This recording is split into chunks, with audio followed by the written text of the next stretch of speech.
Here we are again at Wimbledon, second week, and normally this day with Steve Flink of tennischannel.com, we usually see all the eights of finals. But today was a different day, you know?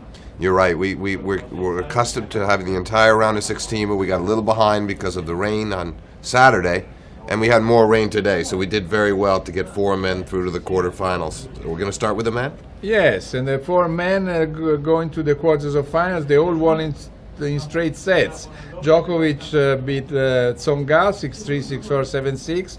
Cilic versus Chardy 7-6, 6-4, 6-4. Murray 6-4, 6-3, 7-6. And Dimitrov 6-4, 7-6, 6-2. So against Leonardo Mayer. Well, I mean, there was always at least one tiebreaker in all of the matches. A lot of similarity, I think, in the Djokovic and Murray victories, in that they won the first two sets pretty comfortably, and then they pushed to tiebreakers in the third, and Murray had to save a set point in his tiebreaker before closing out Kevin Anderson. Djokovic went to 7 points to 5, and he didn't get the break really until the last point when he lunged for a backhand return and hit a winner on the sideline and won his challenge. So I think that Murray and Djokovic were tested just as much as they wanted to be, but they came through still in straight sets. They're going to be happy about that. And Cilic is going to be delighted as well with his win. Dimitrov continues to play very good tennis. His only real strenuous match was in the third round against Dolgopolov in 5 sets. Otherwise, he's winning comfortably.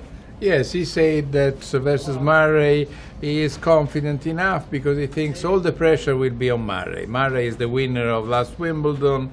The British, of course, expect a match from him, while Dimitrov he can play with a light heart.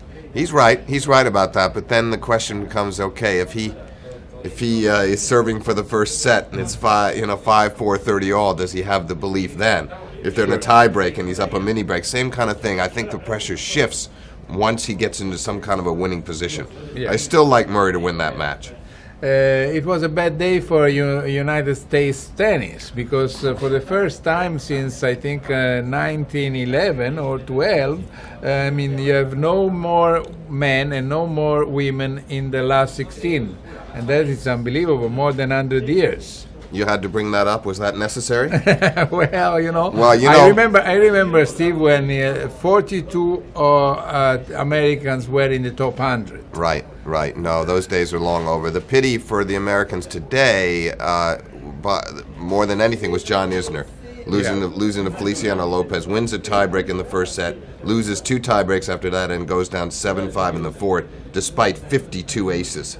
Yeah, well, sometimes when you do a lot of aces, you lose. Right. I remember when there was a record, I think by Krajicek somewhere at maybe the US Open, he lost to against Kafelnikov, he did. Yeah, he lost to Kafelnikov, yeah. And then other times I saw Karlovic making the record of aces and then losing the match. That's right. It can happen. You're right. Yeah. You're right.